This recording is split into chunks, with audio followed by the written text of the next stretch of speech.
कि a motor car is going due north at a speed of 50 km per hour.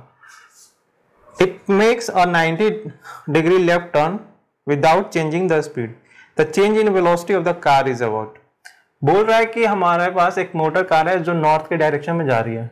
तो हमने suppose कर लिया कि जो ये direction north, south, east and ये वेस्ट हो गया। तो कार पहले इस डायरेक्शन में ऊपर की साइड नॉर्थ की तरफ से जा रही थी, उसके बाद उसने लेफ्ट टर्न लिया है 90 डिग्री पे, और 90 डिग्री पे लेफ्ट टर्न ले लिया and without changing its speed, यानी कि पहले जो स्पीड था 50 किलोमीटर पर आवर अभी भी वही है,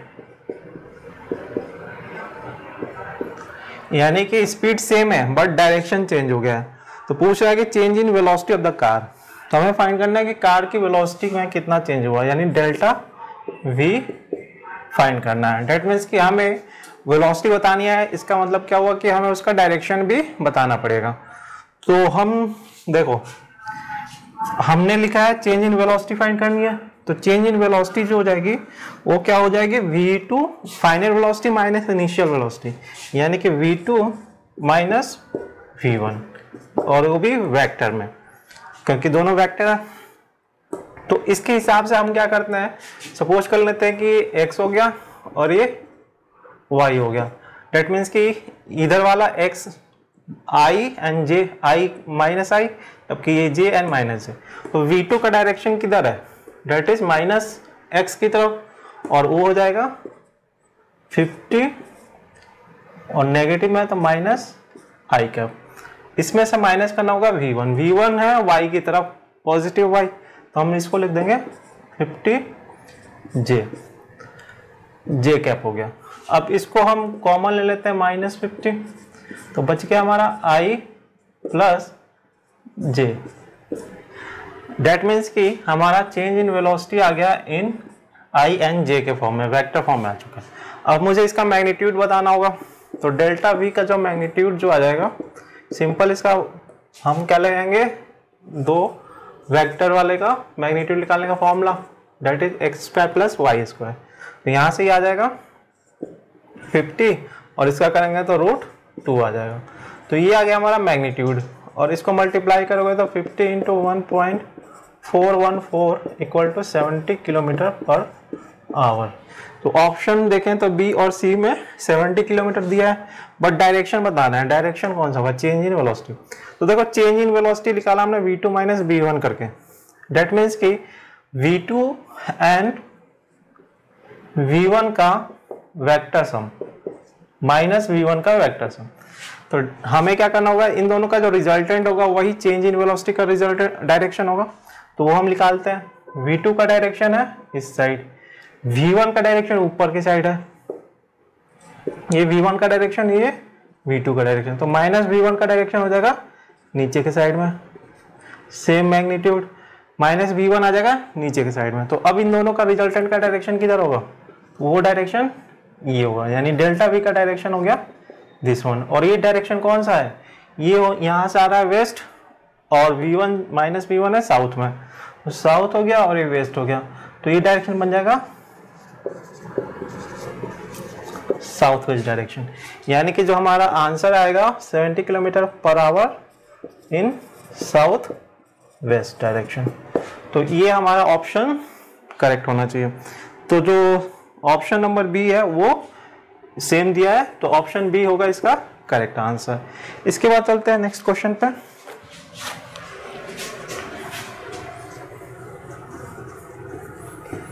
ये जो क्वेश्चन था पूरा एक वेक्टर सब्ट्रैक्शन का बोल सकते हो, वेक्टर सब्ट्रैक्शन आपको अच्छी तरह से आता है तो आप इजीली इस क्वेश्चन को कर सकते हो।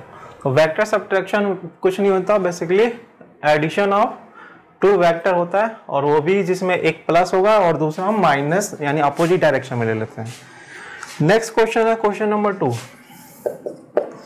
क्वेश्चन नंबर 2 में क्या है कि displacement time graph of the particle moving on x axis दिया है, और वो जो डिस्प्लेसमेंट टाइम ग्राफ है वो कुछ ऐसा है, ये टाइम है, ये डिस्प्लेसमेंट हो गया, और यहाँ पे टी नॉट दिया है। ये हो गया किसी पार्टिकल का जो एक्स एक्सिस पे मूव कर रहा है उसका डिस्प्लेसमेंट टाइम ग्राफ। अब ऑप्शन दिया है कि particle is continuously going in the positive x direction. तो ऑप्शन वाइज हम देखते हैं, बोल रहा है कि कंटिन्यूसली जा रहा है ये पॉजिटिव एक्स डायरेक्शन में। अब ये एक्स टी ग्राफ के बारे में थोड़ा बहुत इंफॉर्मेशन होना हमें जरूरी है। एक्स टी ग्राफ का जो स्लोप होता है वो हमें क्या देगा, डी बाई डी टी होता है slope, sorry D Y by D X. किसी भी ग्राफ का स्लोप जो होगा वो D Y by D X होता है। यानी कि इसका x बाय टी करेंगे, x y की जगह x और x की जगह t आएगा तो dx बाय dt हो जाएगा और ये किसके इक्वल हो जाएगा, वेलोसिटी के। यानी एक्स टी ग्राफ का स्लोप जो गया वेलोसिटी देता है। तो यहां से देखो 0 से t नॉट तक इसका स्लोप जो आएगा एक कांस्टेंट स्लोप है, यानी कि 0 से t नॉट तक उसके पास कांस्टेंट वेलोसिटी है, ठीक। एंड उसके बाद वो क्या हो रहा है, पैरेलल टू टाइम एक्सिस, यानी उसकी पोजीशन चेंज नहीं हो रही टाइम से, तो यहाँ उसकी वेलोसिटी जो हो गई 0 हो गई। तो ये इंफॉर्मेशन हमें पता चल रहा है। अब देखते हैं ऑप्शन डी से। तो particle is continuously going in positive x direction. तो क्या वो कंटिन्यूअस मूव कर रहा है, नहीं कर रहा है। Up to X not T not तक वो तो चल रहा है, उसके बाद रुक गया है। दैट मीन्स कि वो कंटिन्यूअस जो है वो मूव नहीं कर रहा। तो ऑप्शन ए जो हो जाएगा गलत हो जाएगा। ऑप्शन बी देखते हैं। ऑप्शन बी बोल रहा है the particle is at rest. Rest पे है नहीं, क्योंकि टी नॉट तक तो वो मूव कर रहा है ना, तो ये भी गलत हो गया। फिर ऑप्शन सी देखते हैं। ऑप्शन सी में बोला है the velocity increases up to a time T not and then become constant. तो वेलोसिटी टी नॉट तक इंक्रीज हो रही है क्या, यहाँ पे स्लोप जो है वो कांस्टेंट है, यानी वेलोसिटी कांस्टेंट है, तो वेलोसिटी तो इंक्रीज हो नहीं रही, तो ये ऑप्शन जी गलत हो गया। उसके बाद option number D. Option number D है the particle move at a constant velocity up to a time T not and then stops.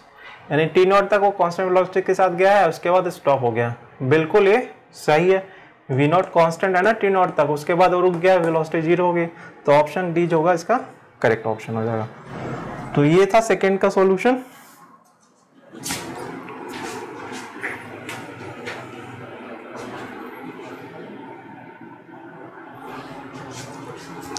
इसके बाद थर्ड क्वेश्चन।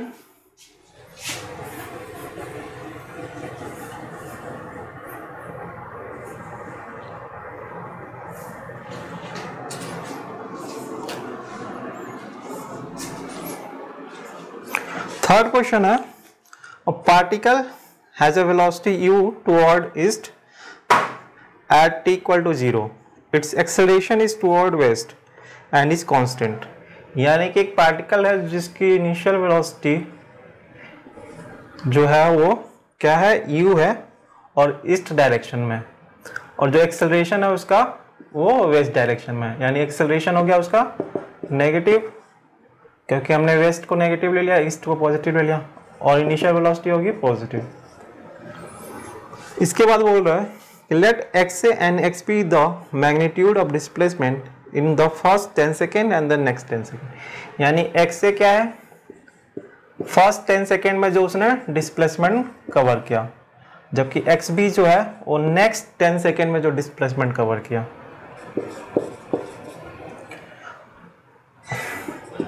डिस्प्लेसमेंट और ये भी डिस्प्लेसमेंट। अब पूछ रहा है कि ऑप्शन दिया है 4 ऑप्शन, बताना है कौन सा सही होगा।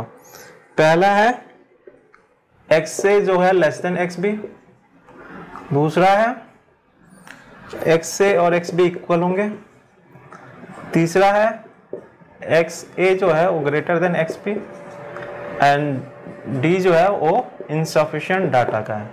तो इसमें से कौन सा करेक्ट होगा। देखो हम क्या करते हैं, हमें u और a की वैल्यू एग्जैक्ट वैल्यू नहीं दी है, बस उसका डायरेक्शन बोल रखा है। तो हम मान के चलते हैं कि u की डिफरेंट कंडीशन के हिसाब से लेके चलते हैं। सपोज पहले यहाँ से स्टार्ट कर रहा है x equal to 0। Initially u इधर है एंड एक्सेलरेशन इधर है, यानी नेगेटिव हो गया। तो हमने मान लिया कि 10 सेकेंड के बाद क्या हो रहा है, उसकी वेलोसिटी और एक्सेलरेशन का रेशियो ऐसा है कि 10 सेकेंड के बाद वो यहाँ तक गया और यहाँ वेलोसिटी उसकी 0 हो गई 10 सेकेंड में, यानी फर्स्ट 10 सेकेंड में उसकी वेलोसिटी यहाँ पे जाके 0 हो गई। अब एक्सेलरेशन इधर है तो यानी वापस यहाँ आएगा, तो नेक्स्ट 10 सेकेंड में जब वो वापस यहाँ मूव करेगा लेफ्ट डायरेक्शन में, तो उसका जो डिस्प्लेसमेंट होगा एक्स बी, वो क्या करेगा 10 सेकेंड में वापस अपने इनिशियल पोजीशन पे पहुंच जाएगा, क्योंकि दोनों केस के बीच में सेम कंडीशन है, इसलिए यहाँ पे X A and X B equal हो जाएंगे, यानी ये पॉसिबल है। उसके बाद देखते हैं, अब एक ऐसी वैल्यू लेते हैं कि मान लो कि वो 10 सेकेंड में नहीं रुकता, 10 सेकेंड के बाद उसकी स्पीड 0 नहीं होती, वो 10 सेकेंड से पहले ही 0 हो गई, 5 सेकेंड में ही 0 हो गई, और नेक्स्ट 5 सेकेंड में वो फिर इधर जाएगा, वापस यहीं आ गया, और फिर नेक्स्ट 10 सेकेंड में वो इधर जाएगा, यानी टोटल फर्स्ट 10 सेकेंड में उसने इतना यहाँ मूव किया और नेक्स्ट 10 सेकेंड में ये मूव किया।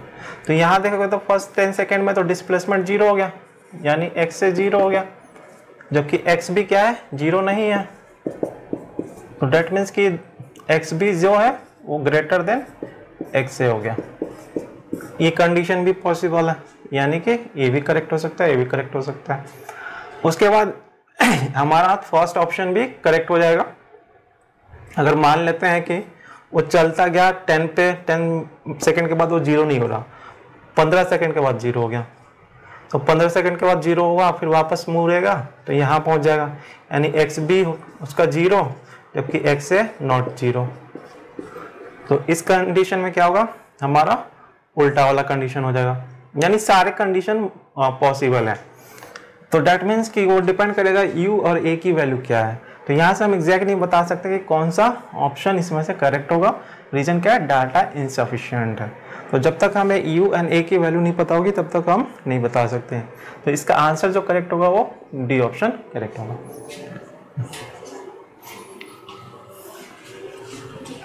अब है फोर्थ क्वेश्चन पे चलेंगे।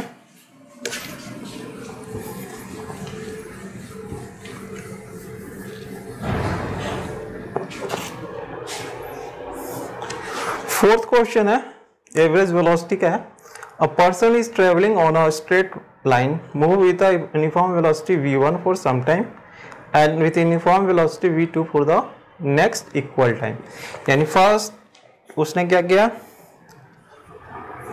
v1 के साथ कवर कर रहा है और for some time and then for next equal time, यानी सपोज कर लो वो p से स्टार्ट किया है q पे जाता है, बीच में फर्स्ट जो उसने क्या किया t टाइम लेता है फर्स्ट हाफ कवर करने के लिए, हाफ नहीं है, मान लो उसने पहले उसने t टाइम में s1 कवर किया और इसकी वेलोसिटी कितनी दी है v1। अब जो बचा वो s2 कवर कर रहा है, वो भी उसमें कितने टाइम में, सेम टाइम दिया है for equal time and velocity v2 है। हमें फाइंड करना है एवरेज वेलोसिटी।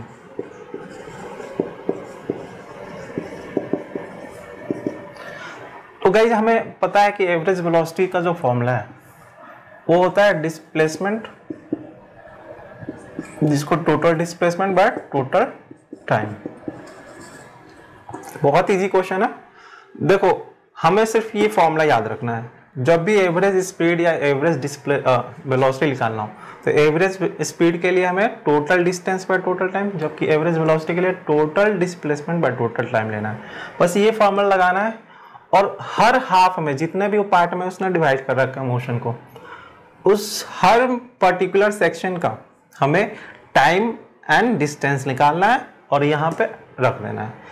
टोटल डिस्टेंस सभी डिस्टेंस को ऐड कर देंगे एंड टोटल टाइम सभी सेक्शन के टाइम को ऐड कर देंगे, तो वहाँ से हमें आंसर आ जाएगा। बहुत क्वेश्चन बहुत ही कॉम्प्लिकेट हो सकता है, वो डिपेंड करता है कि वहाँ एक्सेलरेशन दे देगा कुछ सेक्शन के लिए, कहीं वो कांस्टेंट मूव करा देगा, कांस्टेंट वेलोसिटी के साथ मूव करा देगा, तो वो डिपेंड करेगा, क्वेश्चन और डिफिकल्ट बन जाएगा। बट मेन चीज़ क्या है, तुम्हें रखना है याद सिर्फ ये वाला फॉर्मूला, यानी कि अगर ये वाला फॉर्मूला याद रहेगा तो कर लोगे।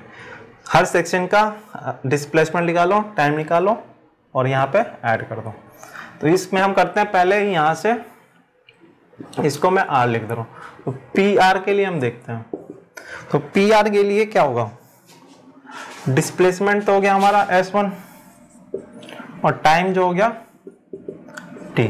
हम डायरेक्ट फॉर्मूले में रखते हैं यहाँ पे, तो टोटल डिस्प्लेसमेंट हो गया S1 प्लस S2 और जो टोटल टाइम हो गया वो 2t हो गया।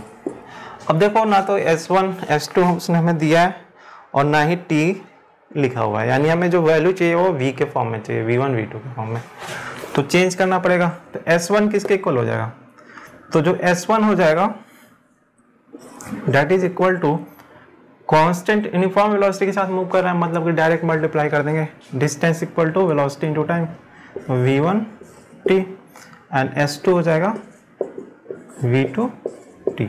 सिंपली पुट कर देंगे यहाँ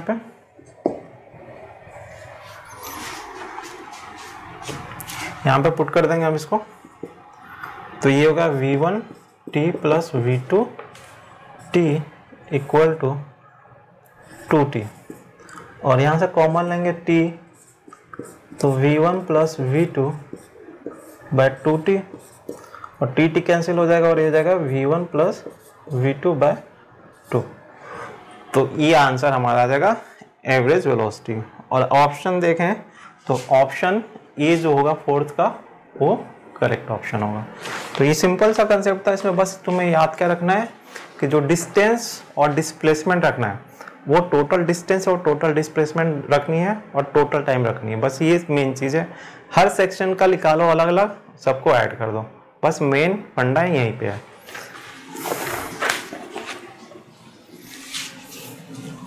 अब है फिफ्थ क्वेश्चन।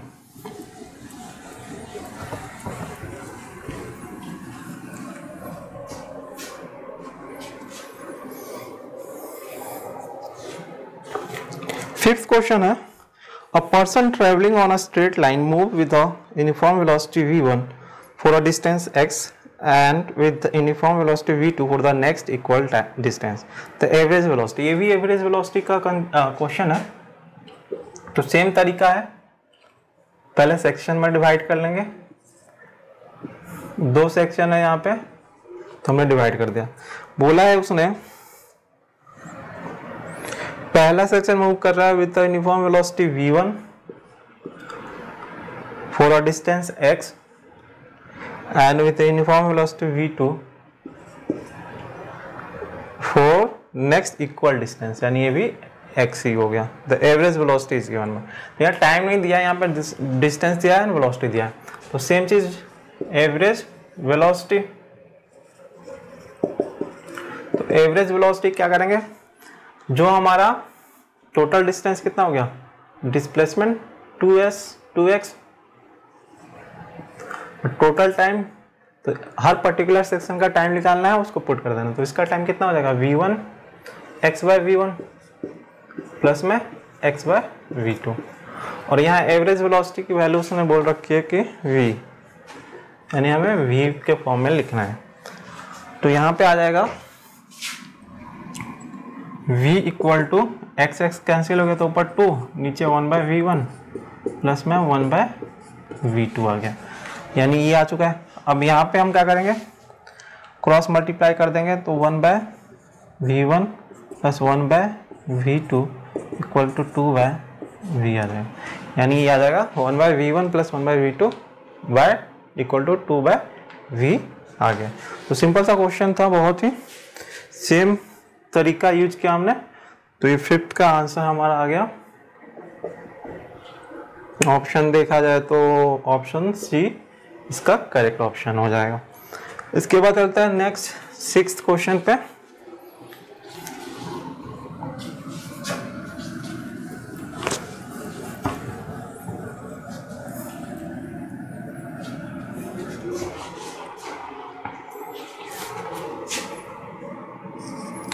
क्वेश्चन नंबर 6 पे 6 बोला है कि a stone is release from a elevator going up with an acceleration A, यानी कि हमारे पास क्या है, एलिवेटर है, लिफ्ट है जो ऊपर जा रहा है विथ एक्सेलरेशन ए के साथ।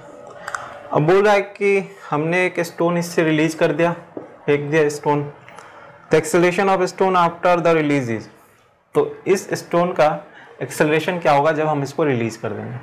तो देखो सिंपल सी चीज देखे होगा, जब तुम लिफ्ट में हो और तुम्हारा कोई मोबाइल या फिर सिक्का गिरेगा तो नीचे आएगा, है ना।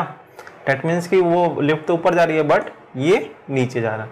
तो ये सेम चीज़ यहीं पे होगा। जब एक बार ये फ्री हो गया लिफ्ट से फ्री हो गया तो इस पर कौन सी फोर्स लगेगी? फोर्स इस पे कौन कौन सी लगेगी? ये रेजिस्टेंस हमने नेग्लेक्ट कर दिया, तो सिर्फ अर्थ का ग्रेविटेशनल फोर्स ही इसको नीचे खींच रहा होगा, और जो एक्सेलरेशन होती है सेम एक्सेलरेशन इसकी भी होगी, यानी इसके पास जो एक्सेलरेशन हो जाएगी that is acceleration due to gravity minus G, और उसका डायरेक्शन क्या होता है? Always downward.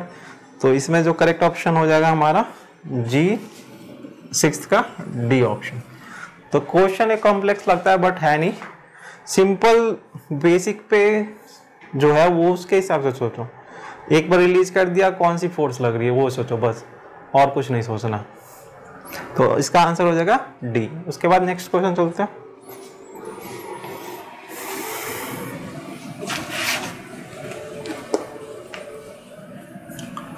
Question number 7th,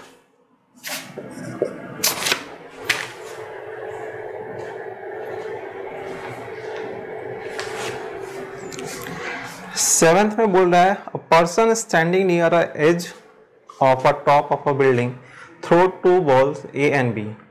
the ball A is thrown vertically upward and B is thrown vertically downward with same speed. The ball A hits the ground with the speed V A and the ball B hits the ground with the speed V B. तो हमें relation बताना है कि ए और B के बीच में का जो वेलोसिटी का रिलेशन है कौन ज़्यादा होगा कौन कम होगा। तो सिंपल सा क्वेश्चन है, कंसेप्ट बेस्ड है ये।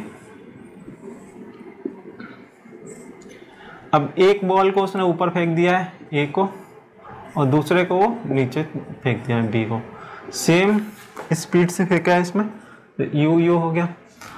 अब जब वो ग्राउंड पे आ रहा है दोनों, तो उनकी स्पीड होगी वी ए और इसकी वी वी। अब देखो इस क्वेश्चन को हम काइनेमेटिक्स थ्रू भी कर सकते हैं एंड वर्क एनर्जी से भी कर सकते हैं। तो हमने काइनेमेटिक्स पढ़ रहे हैं तो काइनेमेटिक्स से करते हैं इसमें। तो सिंपल, जब हमने उसको थ्रो किया तो इनिशियल पोजीशन ये रही, फाइनल पोजीशन ग्राउंड रहा, तो इस बीच में डिस्प्लेसमेंट कितना हुआ? माइनस एच, क्योंकि नीचे आना पड़ेगा तो माइनस एच। अब दोनों के लिए हम वैल्यू लिख रहे हैं। बॉल है ए एंड बॉल बी के लिए, तो बॉल ए की इनिशियल वैल्यू क्या होगी? इनिशियल वेलोसिटी यू, और ऊपर के साइड है तो पॉजिटिव, बी का यू बट नीचे की साइड है तो नेगेटिव, क्योंकि डायरेक्शन नीचे फेंक रहे हैं, डाउनवर्ड फेंक रहे हैं, एकदम वर्टिकली डाउनवर्ड थ्रो कर रहे हैं तो नेगेटिव।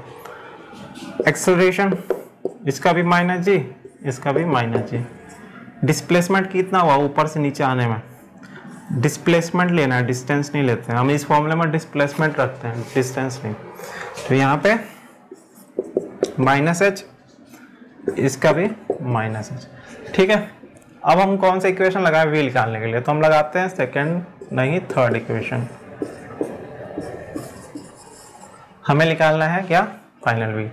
तो फाइनल वी इसका लिखते हैं, तो वी ए का स्क्वायर जो हो जाएगा initial plus 2 minus G and minus H, ये हो गया बॉल ए का। बॉल बी का लिखे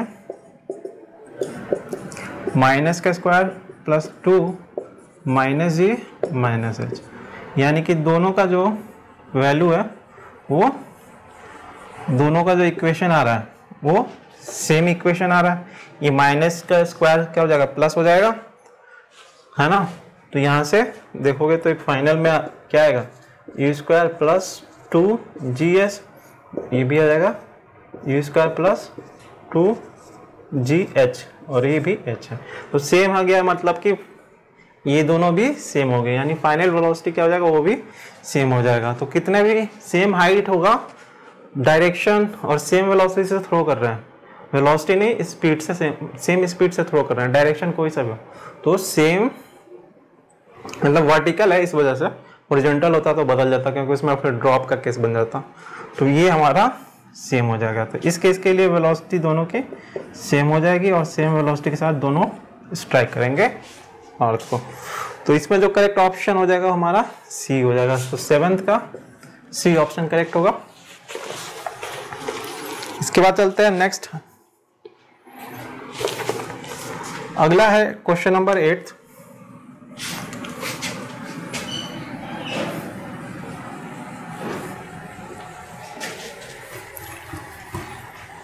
इसमें लास्ट के क्वेश्चन अच्छे हैं, थोड़े ज़्यादा अच्छे लेवल के हैं, तो वो उसमें कंसेप्ट सीखना बहुत इम्पोर्टेंट हो जाएगा।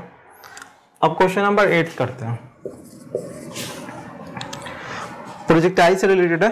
बोल रहा है in a projectile motion the velocity is always perpendicular. Option दिया है प्रोजेक्टाइल मोशन में वेलोसिटी जो होती है ऑलवेज परपेंडिकुलर टू एक्सेलरेशन होती है, नेवर होती है, एक बार होती है, 2 बार होती है। बतानी है कौन सी सही है।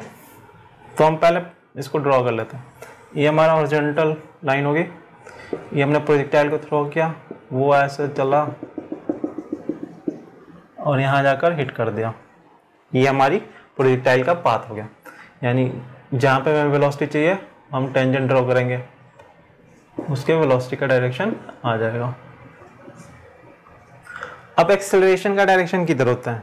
तो जब प्रोजेक्टाइल हम थ्रो करते हैं तो उस पर कौन सा एक्सेलरेशन लगता है?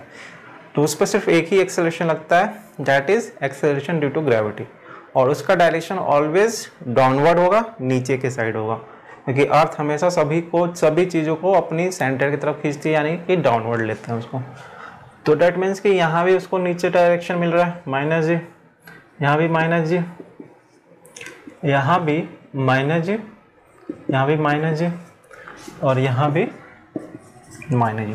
तो सभी जगह नीचे का डायरेक्शन है, बट वेलोसिटी का डायरेक्शन यहाँ पे u, v1, v2, v3, v4।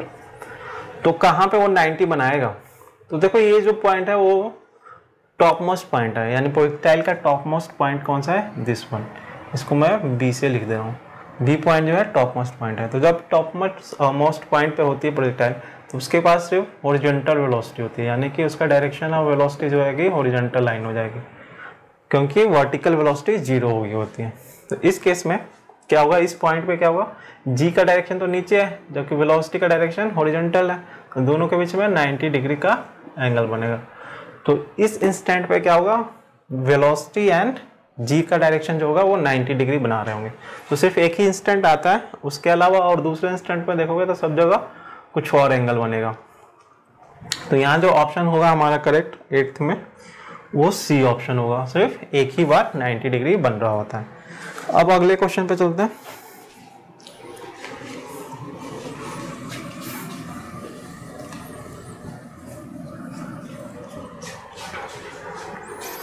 Question number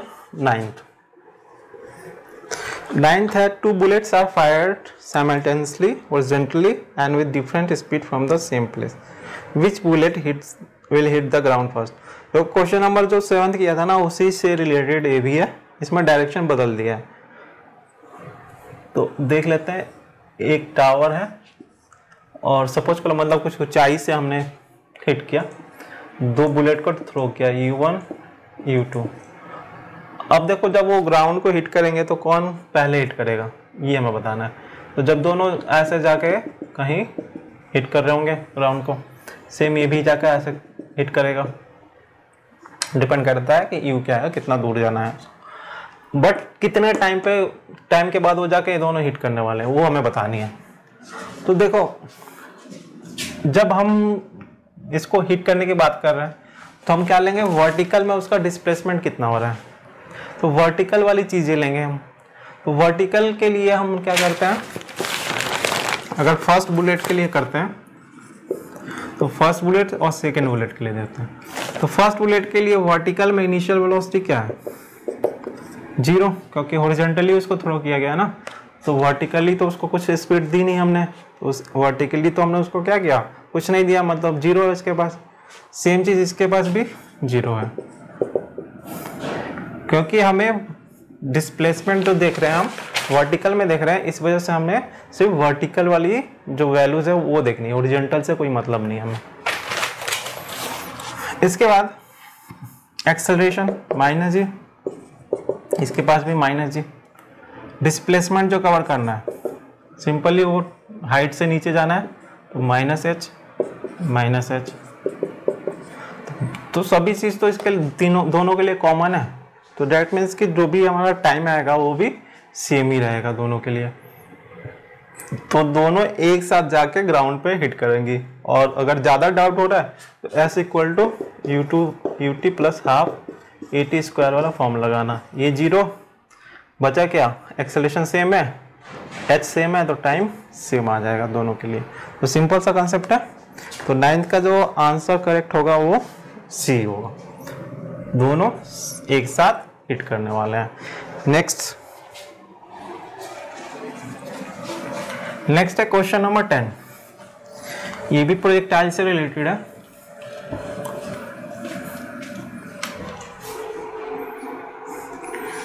बोल रहा है कि a range of a projectile fired at an angle of 15 degree is 50 meter. If it is fired with the same speed at an angle of 45 degree, its range will be। यानी मतलब एक projectile है, उसको पहले उसने 15 degree पे fire किया तो उसको रेंज मिल जा रही है 50 मीटर। अब इसी को अगर 45 डिग्री पे हिट करते हैं तो रेंज क्या होगी? तो R2 निकालिए, सिंपल रेंज का फॉर्मूला लगा दो, E² sin 2θ/g, ये फॉर्मूला होता है। तो सिंपल हम दोनों केस में लिख लेते हैं। पहले R1, दोनों के लिए स्पीड सेम दिया है, एंड साइन 2 × 15 मतलब कि 30 डिग्री। R2 आ गया U² साइन 45 × 2 यानी 90 डिग्री। दोनों का रेशियो ले लो, यानी कि R1/R2 जो आ जाएगा वो कितना आ जाएगा, ये दोनों कैंसिल, तो बचा क्या ऊपर साइन 30 नीचे साइन 90। अब दोनों की वैल्यू रख देनी है, तो R1/R2 जो हो जाएगा ये 1/2 हो जाएगा और नीचे 1, तो डेट इज R2 कितना आ जाएगा, double of R1 2 × 50 that is 100 metre. तो ये 100 मीटर हो जाएगा। सिंपल सा क्वेश्चन था, रेंज बेस्ड था। तो इसका 10वें का जो आंसर करेक्ट होगा ऑप्शन डी का ऑप्शन करेक्ट होगा। अब इसमें एक दो चीज़ इंपॉर्टेंट पॉइंट है for range and maximum height, कि जो मैक्सिमम रेंज होती है, यानी किसी चीज़ को मुझे सबसे दूर फेंकना है स्पीड सेम रखते हुए, तो मुझे कौन सा एंगल पे फेंकना चाहिए, तो मैं उसको 45 डिग्री पे फेंकूंगा। तो जो मैक्सिमम जो वो होते हैं फुटबॉलर होते हैं, या फिर जो जैसे नीरज चोपड़ा है, वो क्या करते हैं, भाला फेंकते हैं। तो भाला फेंकने के लिए हमें सबसे दूर पहुंचानी है, तो हम उनकी प्रैक्टिस क्या होती है कि जो वो किस एंगल पे फेंकेंगे, 45 डिग्री पे फेंकेंगे। यानी कि उनकी जो प्रैक्टिस होगी ऐसी होगी कि 45 डिग्री पे फेंकने की आदत बढ़ जाए, सो डैट कि जो भी स्पीड से फेंके वो जो भाला हो वो सबसे दूर जाके गिरे, क्योंकि रेंज मैक्सिमम को होती है 45 डिग्री पे। तो यही कंसेप्ट हर फुटबॉलर और जो भी भाला फेंकने वाले प्लेयर हैं वो सब प्रैक्टिस करते हैं। तो ऑप्शन ये हो गया रेंज का। और मैक्सिमम हाइट का क्या कंडीशन है, तो मैक्सिमम हाइट यानी सबसे ऊपर जाए। तो मैक्सिमम हाइट के लिए हमें क्या करना पड़ेगा, किस एंगल पे थ्रो करें, मैक्सिमम हाइट के लिए हमें 90 डिग्री पे थ्रो करना पड़ेगा, यानी वर्टिकली अपवर्ड थ्रो करना पड़ेगा। तो थीटा यहाँ पे 90 डिग्री होना चाहिए। तो मैक्सिमम हाइट के लिए 90 डिग्री एंड मैक्सिमम रेंज के लिए 45 डिग्री। तो ये हो गया 10th। आगे चलते हैं।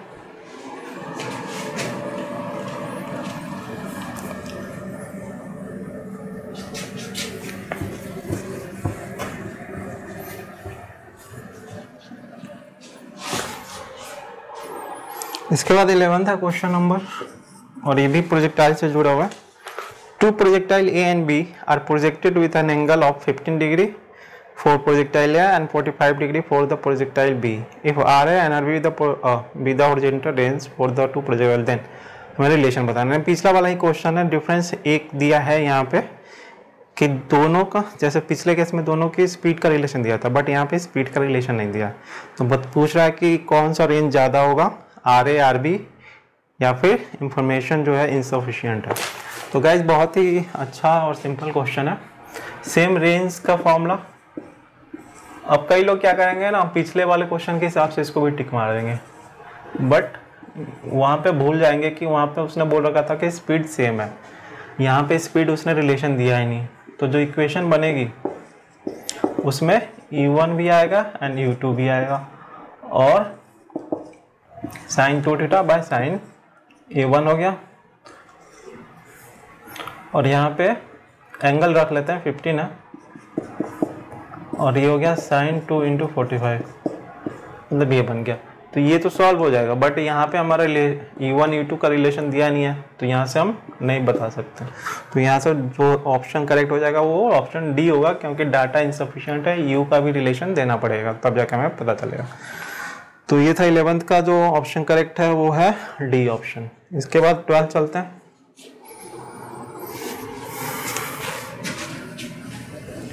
12th जो है वो रिवर एंड मैन प्रॉब्लम से रिलेटेड है। तो मैंने एक पूरा वीडियो बना रखा है इस पे, यू कैन विजिट अगर कोई डिफिकल्ट हो रहा हो ज़्यादा। क्वेश्चन है कि river is flowing from west to east with at a speed of 5 metre per minute. A man of south bank on the south bank of the river capable of swimming at 10 meter per minute in still water wants to swim across the river in the shortest time, यानी shortest time में उसको cover करना है। He should swim in a direction, यानी theta angle बताना है कि कौन से एंगल पे उसे जंप करना है। तो ये हो गया अपना रिवर। मैन यहाँ पे खड़ा है, रिवर की स्पीड जो है वो ईस्ट डायरेक्शन में है, और कितने ही है 5 मीटर पर मिनट। मैन की जो स्पीड है विद रिस्पेक्ट टू वाटर, और रिवर की बोल लो विद रिस्पेक्ट टू रिवर, जो है 10 मीटर पर मिनट। वो किस एंगल पे जंप करे सो डैट कि उसको शॉर्टेस्ट टाइम लगे। तो शॉर्टेस्ट टाइम, अब देखो यहाँ मान लिया उसने थीटा एंगल पर जंप किया, ये भी ये हमारा हो गया, थीटा एंगल पर जंप किया। तो शॉर्टेस्ट टाइम कितना लगेगा, कैसे निकालेंगे? तो सबसे पहले हम निकाल दें टाइम कितना लगेगा। सपोज करो ये डी है जो है विड्थ ऑफ दिस रिवर, तो यहाँ पे जो टाइम लगने वाला है डिस्टेंस बाय इसकी रिजल्टेंट वेलोसिटी अलोंग जे डायरेक्शन, यानी ये एक्स हो गया, ये y हो गया। तो y के अलॉन्ग जो रिजल्टेंट वेलोसिटी होगी वही क्या करेगी, इसको एक किनारे से दूसरे किनारे ले जाएगी। तो इधर वाला जो कंपोनेंट आएगा, अगर दोनों करेंगे, इसको स्प्लिट करेंगे, तो VMR साइन थीटा, जबकि यह आ जाएगा VMR कॉस थीटा, और यहाँ u है प्लस में u, ये रिजल्टेंट आएगा। यानी ये आ जाएगा रिजल्टेंट का जे कंपोनेंट, और ये पूरा कंपोनेंट आ जाएगा एक्स कंपोनेंट। तो हमें क्या चाहिए, सिर्फ जे कंपोनेंट चाहिए ना। तो जे कंपोनेंट क्या है, VMR साइन थीटा। अब एंगल क्या रहे सो डैट कि ये मिनिमम टाइम है, तो ऑब्वियस है कि ये मैक्सिमम होगा तो ये मिनिमम हो जाएगा। तो साइन थीटा मैक्सिमम कितनी होती है, मैक्सिमम वैल्यू 1 होती है, थीटा 90 डिग्री होनी चाहिए, तब हमारा टाइम जो हो जाएगा वो मिनिमम हो जाएगा। इस टाइम में क्या होगा, टाइम मिनिमम हो जाएगा। तो डेट मीन्स कि उसको कितने एंगल पे जंप करना पड़ेगा, 90 डिग्री पे, और वो डायरेक्शन क्या हो जाएगा, अगर ये ईस्ट है, ईस्ट डायरेक्शन, वेस्ट तो ऊपर नॉर्थ होगा, उसको नॉर्थ की साइड जंप करना पड़ेगा। तो ऑप्शन देखें, तो ऑप्शन ए जो है इसका करेक्ट ऑप्शन होगा। तो ए ऑप्शन जो हो गया इसका करेक्ट हो गया। इसके बाद एक और अच्छा सा क्वेश्चन है, एक अच्छा यूनिक कंसेप्ट सीखने को मिलेगा यहाँ पे।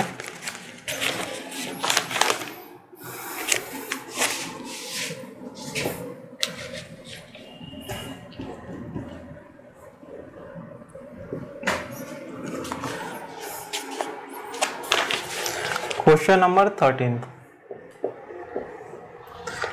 है, in the arrangement shown the P and Q of an inextensible string move downward with a uniform speed u, and pulley A and B are fixed.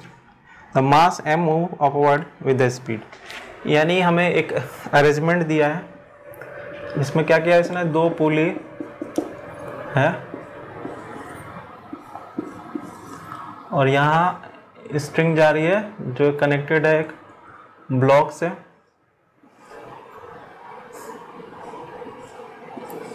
ये ब्लॉक M से कनेक्टेड है और दूसरा जो एंड है वो PNQ है जो U स्पीड से नीचे मूव कर रहा है, खींचा जा रहा है। हमें बताना है कि इसकी स्पीड कितनी होगी, यानी इस ब्लॉक की स्पीड क्या होगी जब हम इन दोनों एंड को U स्पीड से नीचे खींच रहे हैं। तो इस कंसेप्ट को सीखने के लिए हमें एक बहुत ही अच्छा कंसेप्ट पता होना चाहिए, वो मैं एक्सप्लेन कर रहा हूँ कैसे। कि सपोज कर लो हमने क्या किया, हमारे पास दो ब्लॉक है जो स्ट्रिंग से कनेक्टेड है, A एंड B। अब ये B जो है x मीटर कवर कर रहा है इन 1 सेकेंड। तो सेम A की डिस्प्लेसमेंट क्या होगी, A कितना मूव करेगा। जब B जो है x मीटर नीचे जा रहा है 1 सेकेंड में, तो A जो है एक कितना मीटर जाएगा आगे 1 सेकेंड में। तो सिंपली जितना ये नीचे जाएगा उतना ये राइट साइड में जाएगा, यानी A भी x मीटर 1 सेकेंड में कवर करेगा। तो इसका मतलब क्या हुआ, इससे हमें कंक्लूजन क्या निकलता है कि दोनों की जो वेलोसिटी है अलोंग स्ट्रिंग सेम है। क्योंकि देखो ये नीचे है, मतलब स्ट्रिंग का डायरेक्शन क्या है, नीचे की साइड है, वर्टिकल है। ये इधर मूव कर रहा है वो भी, तो स्ट्रिंग का डायरेक्शन भी हॉरिजॉन्टल है। तो जो भी कनेक्टेड ब्लॉक है उनकी स्पीड अलोंग वेलोसिटी क्या होगी, सेम होगी, अगर वो कनेक्टेड थ्रू सेम स्ट्रिंग है। तो सेम स्ट्रिंग से कनेक्टेड है तो सेम वेलोसिटी हो जाएगी, अलोंग स्ट्रिंग के अलोंग वेलोसिटी सेम होगी। इंपॉर्टेंट क्या है कि स्ट्रिंग के अलोंग वेलोसिटी सेम होगी। तो यहां से हम क्या कैसे करेंगे इसको सॉल्व।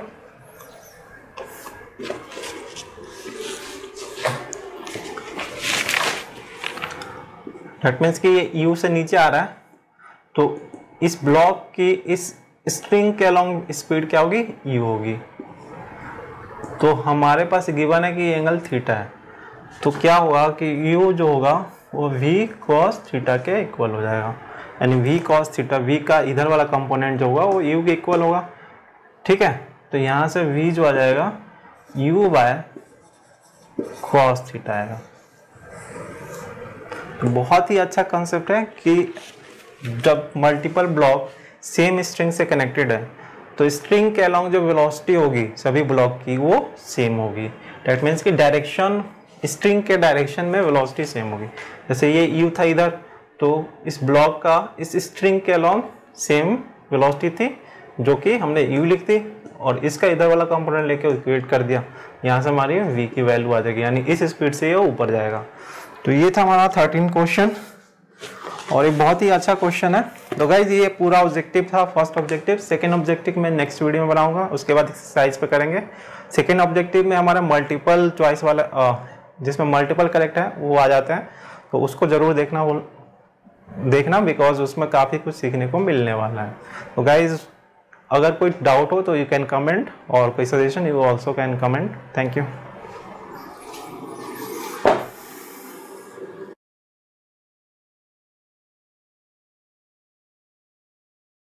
क्वेश्चन ले लेते हैं। पहला क्वेश्चन बोल रहा है कि a motor car is going north due north at a speed of 50 kilometre per hour. It makes a 90 degree left turn without changing the speed. The change in velocity of the car is about. बोल रहा है कि हमारे पास एक motor car है जो north के direction में जा रही है। तो हमने सपोज कर लिया कि जो ये direction north, south, east and ये वेस्ट हो गया। तो कार पहले इस डायरेक्शन में ऊपर की साइड नॉर्थ की तरफ से जा रही थी, उसके बाद उसने लेफ्ट टर्न लिया है 90 डिग्री पे। तो 90 डिग्री पे लेफ्ट टर्न ले लिया and without changing its speed, यानी कि पहले जो स्पीड था 50 किलोमीटर पर आवर अभी भी वही है, यानी कि स्पीड सेम है बट डायरेक्शन चेंज हो गया है।